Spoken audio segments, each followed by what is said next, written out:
To do during these few minutes is to briefly go over some of the fundamental concepts in my work in language acquisition.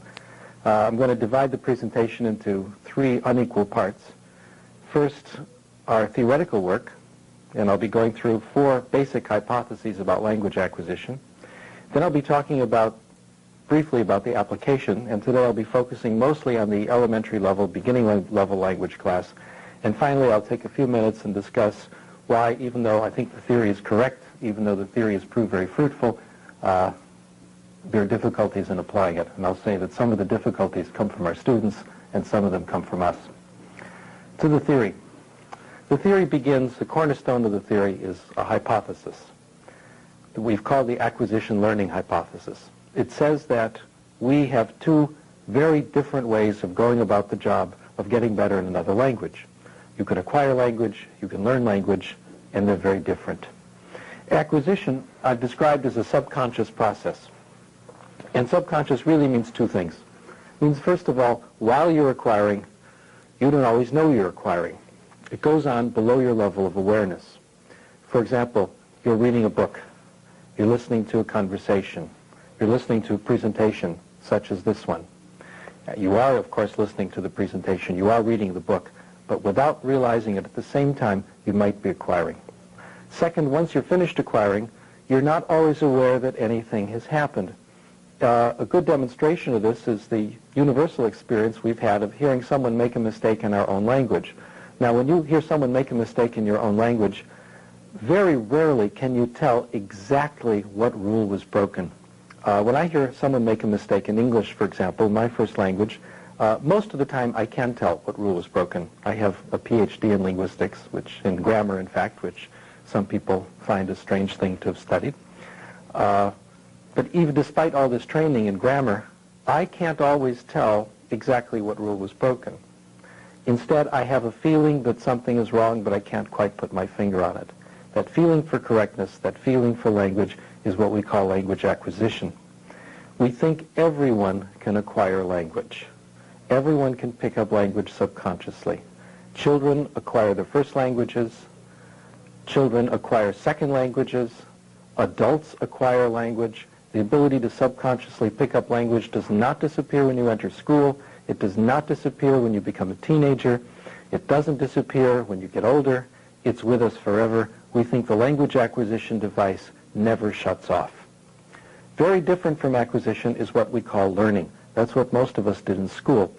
Learning is knowing about language, conscious knowledge of language.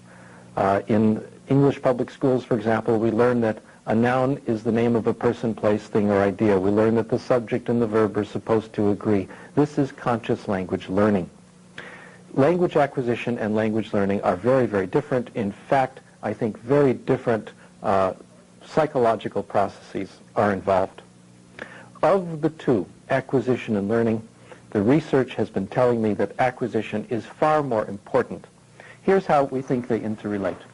When you're about to say something in another language, and it's easy to see in a language you don't speak very well, if you can put yourself in that position. When you come out with a sentence easily, it comes from what you've acquired, not from what you've learned. All the rules that you learned in school do only one thing for you. They act as a monitor or an editor. So let's say you've learned a little French in school, you speak French as a low intermediate, you're about to have a conversation in French. The sentence you're about to say pops into your mind from your subconscious somewhere. Then just before you say it, the theory says you scan it, you look at it, you inspect it, you think of the rules you learned in school, and you make corrections. This isn't, I should emphasize, not simply an idea that came from the ivory tower. It's based on research, and the evidence for it is in technical books and journals in the professional literature, but also happens to correspond with the intuitions that many people have about what happens to them when they try to speak other languages. Rather than go through all the research now, what I prefer to do is talk immediately a little about the pedagogy, what went through my mind 11 years ago when I first thought of this idea that there are these two processes and they're related in this certain way. My original idea was this, and I thought it was good common sense. Acquisition gives us our fluency. Learning gives us our accuracy. It's an attractive idea. We have two components. They make two very different kinds of contributions. Clearly, we want both. We want language students to speak easily and fluently, but we also want the grammar to be there. We don't want a grammarless pigeon. So what I thought then is, what we need is a balanced program. 2 days a week acquisition, 2 days a week learning. 2 days a week conversation, 2 days a week grammar. Now, that sounds very fair. The truth must be somewhere in the middle. It has intuitive appeal. Unfortunately, it's wrong. In fact, it's all wrong. What the research has been telling me for the last 10 plus years, no matter where you turn, no matter where you look, the important role is with acquisition.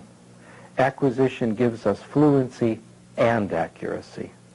For the adult, for the analytic thinking, grammar-loving adult, it's at least 95% acquisition, possibly more.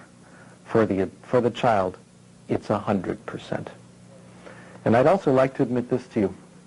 No one was more disappointed to discover this than me. As I mentioned briefly at the beginning of this discussion, my graduate work was in grammar. My PhD is in grammar. Like many language teachers today, I love grammar. My life used to revolve around grammar. My best friends are grammarians. I love to discuss relative clauses. The problem is that that's not how language acquisition happens.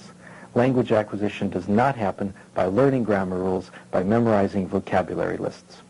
This leads then to our major point. If acquisition is more important than learning, we must ask how it happens. How do we help people acquire language? This is, of course, the major theoretical point for the universities, and it's also the major pedagogical point. If acquisition is more important than learning, that's what we want to have happen in our classrooms. Let me begin this discussion by making what may appear to be an outrageous claim. I think we all acquire language in exactly the same way. The reason this is an outrageous thing to say is that these days in education, as many of you have undoubtedly noticed, we're living in an age of individual variation. We're very concerned with how our students are different, not how our students are the same. We're concerned about individual variation in cognitive style and learning style, which side of the brain people are using, etc. And there's a lot of very good research on individual variation. Nevertheless, there are some things we all do the same, and language is one of them. It's as fundamental, as universal, as breathing, as eating, as walking. We all do it, and we all acquire it the same way. The way we acquire language is amazingly simple. We acquire language when we understand messages. When people speak to us in another language and we understand what they say, or we read something in another language and we understand the message, language acquisition will take place.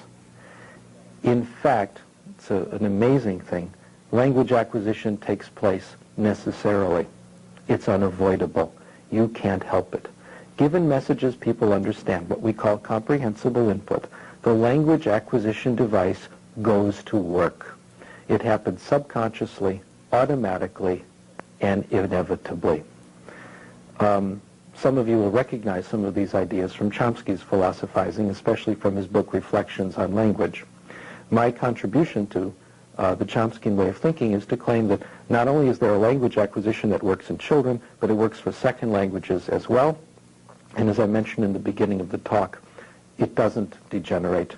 Its function is full till the end of our lives. Okay, so we acquire language when we understand it. This major idea of comprehensible input has two corollaries. One corollary has to do with speaking. Talking is not practicing. The ability to speak another language is a result of acquiring it, not its cause.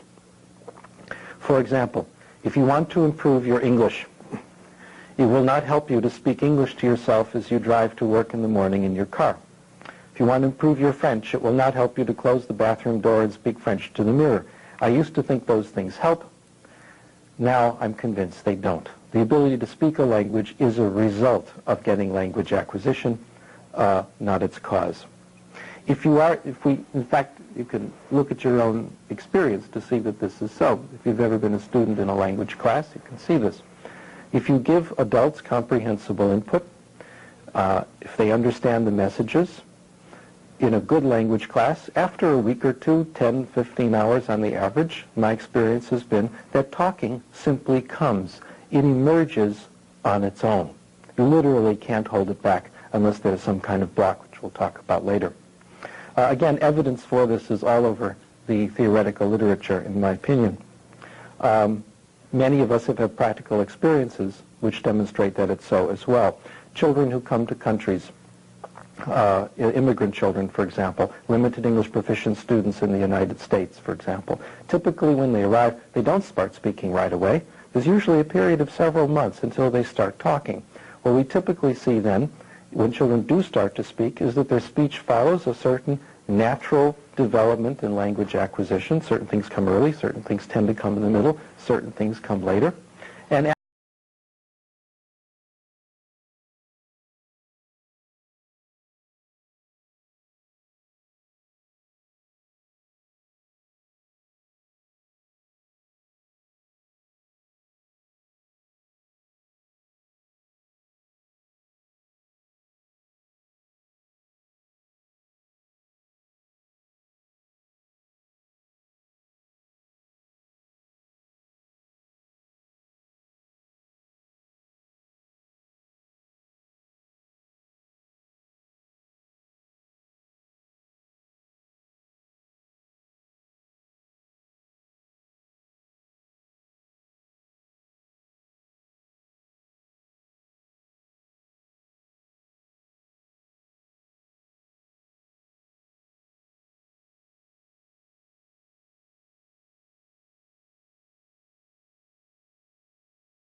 comprehensible input, that's not a problem. If you miss class one day, don't worry. Come back tomorrow. You'll hear more comprehensible input.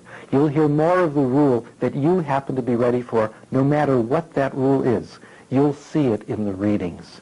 It's the same idea as the well-balanced diet as compared to single doses of individual vitamins. We have a much better chance of supplying the student exactly what he or she needs. Probably the worst problem, though, with the grammatical syllabus is that it's boring.